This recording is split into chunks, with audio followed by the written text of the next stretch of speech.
Let's just do Ghost Lake. It's good. It's good for me, at least. You're gonna get towered. Alright, well, I'm gonna have to mute in here so you guys can't hear me. Alright, guys. Story. So, I'm actually in voice chat here with Controlpriest and Vamosmidi in this crazy Persia versus Norse game on Ghost Lake. Have I actually got music on? Yeah, I do. Cool. Sorry. Anyways. So, Controlpriest is on Persia. So, I think that's his third pick for Civs. Really? He tends to play Romans and Greeks mostly. Mostly Romans, and then a bit of Greeks and a little bit of Persia as well. So, he's bringing them out. Testing them in the field against Vamos, who's playing his Norse at the moment. So both these players. Double Storehouse, very safe. Controlpriest already has his hunting dogs. Vamos, no hunting dogs just yet. Norse, limited by wood early on. They start with only 150, mind you, so he may look at getting it here. He does get it as soon as he can. Very nice. Good job. So you might occasionally hear the players humming and breathing and sweating. Maybe insulting one another, calling one another Malacca.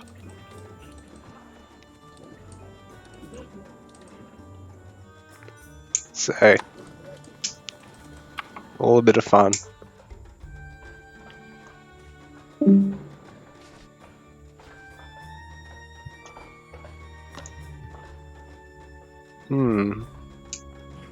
What vanity set's that one from? A parade sort of set. I can't even remember what it's called. Oh shit! The Norse player. Got lots of sheeps. He's got 9 sheeps. 11 sheeps. 9/11 sheeps. You shouldn't joke about shit like that, bro. Insensible or something. I don't know.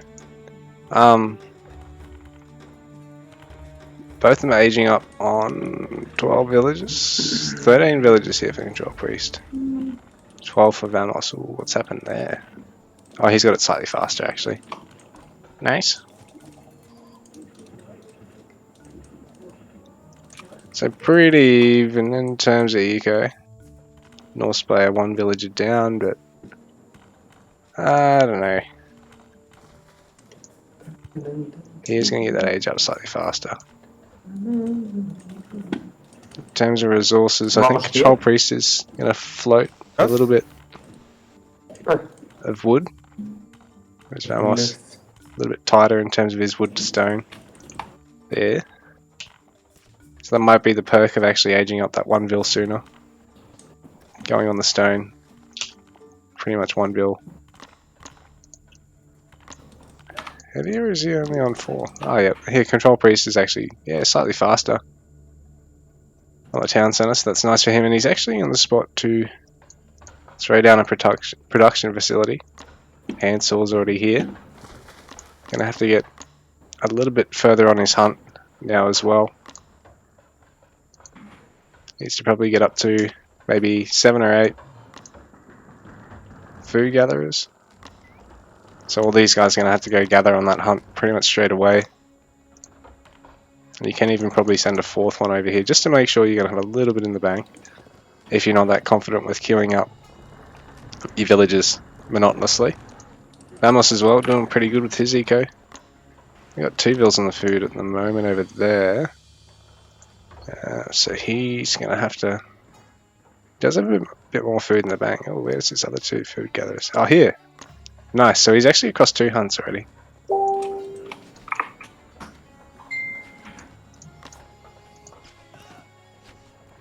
Controlpriest can stand to steal a lot of these sheep if he figures this out. Oh, But he chooses not to double back. You have all the sheep. He just saw. as you would have heard. So there's a range opening here for Controlpriest. Bit of a unusual choice because even though you got to fight against infantry, if the Celt's just going to open with the barracks, which they nearly always will on a smaller map. On a bigger map, they're probably going to open with stables. But the bowmen, they're going to be very good against the infantry, but at the same time, does free up the Norse to really transition into raiders, which are probably the most population effective and one of the most cost effective units in the game. So it's, in fact, I think they're top of the chart for both of those facts. As an age 2 unit, Norse balanced. Yeah, so really Persia, as much as you do want that early bow production, the wood cost and the fact that it does mean the Norse player can center their army around the real scary unit. Like, people think throwing axemen are crazy good, but really you got a massive fuckload of them. They're not really that cheap by infantry standards, but they're not terribly cost effective in terms of their damage, so you're not going to be able to actually siege an opponent fast. You need to kill them. So, but they're like fucking slow. Actually, well, everything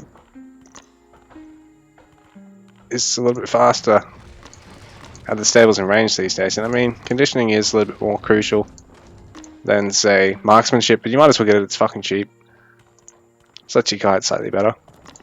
Asabara coming out, which is nice because they do give you a bit of map control, bit of vision. But you don't want to commit too heavily to them, because you just want to be able to get enough to raid with for now, until the Norse player actually does get bowmen. But yeah, it does buy you a bit of map presence, and getting something that's melee but not infantry is also nice because they can tank against the throwing axemen quite well. So just the only thing is, dogs and spearmen can both cost effectively deal with Asabara, although only limited numbers of dogs like that obviously are just going to get splat because they don't really have a lot of HP. So Vamos going to be denied here. Controlpriest even getting Loom because just in case the Norse player either goes Raiders or War Dogs and actually does mount a successful push, particularly once you start getting these distant deer and distant gold mines, you really want to have Loom, even if you didn't get attacked in the early game. Like, and in the mid game when you're already at 30 or 40 villages, it's nice because it doesn't really slow you down anywhere near as much economically as when you get it at fucking 12 villages. So Vamos massing up the throwing axemen. Controlpriest has got barracks as well now, so Spara are just a nice, relatively cheap tank. Same time, throwing axemen do counter them, but the fact that there's other melee here to tank does mean the Norse player wants to get his own front line because he can't really rely on these throwing axemen to really deal all the damage to this front line. So this is where the Norse player might want to add some spears, and maybe looking at adding a more defensive and more utilitarian bloody outpost here. Check a gold mine for vision over here, or like Vamos's mistake is that that's not that far outside your opponent's base. Really, it's a little bit too dangerous, but going here is probably good. It's always hard to know perfectly as well, because I mean you do want the intel of when they're going on that hunt, but at the same time you don't want to give the storehouse up. I mean, give the outpost up and just let them have the storehouse for free anyway. Well, not for free, for 75 wood at your cost. Or 100 if you're Norse. Norse, wait. So Vamos coming to check his opponent's temperature. Not finding anything. In the meantime, you might have to garrison here. Oh, that's a very nice garrison.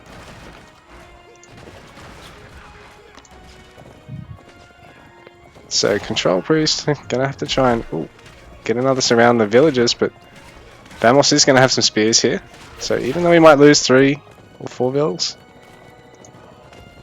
I think he's not too worse for wear. 41 vills to 50 though, so Controlpriest has worked himself a little lead there. Nicely done, and it sort of puts the pressure on the Norse player to inflict some damage now. And Vamos needs to be really careful with the fight here. The Raiders are going to have to go in relatively unopposed here in order to save all these throwing axemen, because these bowmen...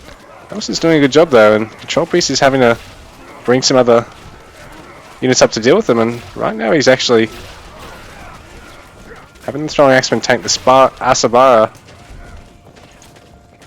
So Controlpriest having to back off against Vamos at the moment.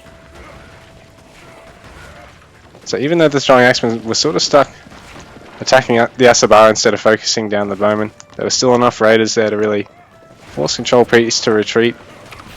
Vamos is now a little bit ahead in terms of what he's got in the bank and what he's got in the field.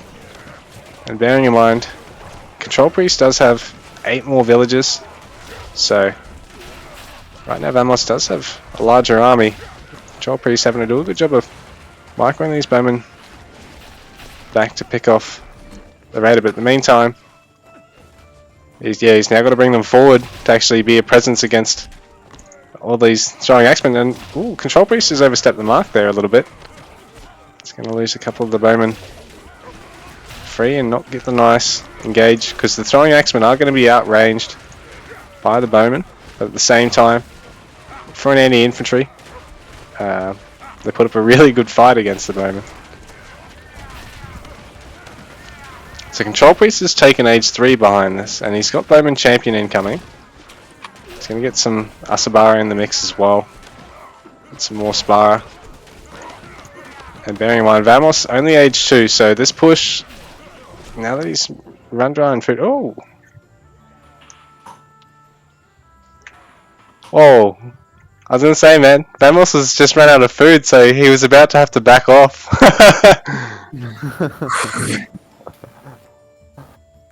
No.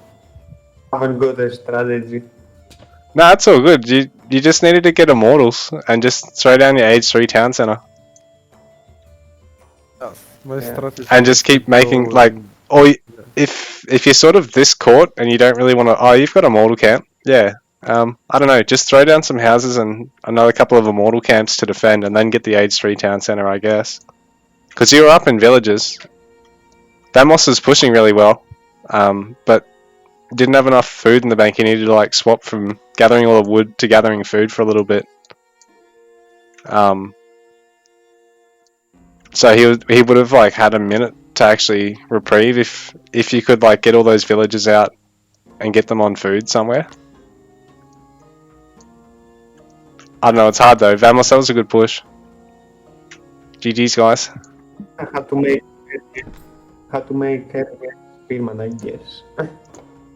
Horses kill them.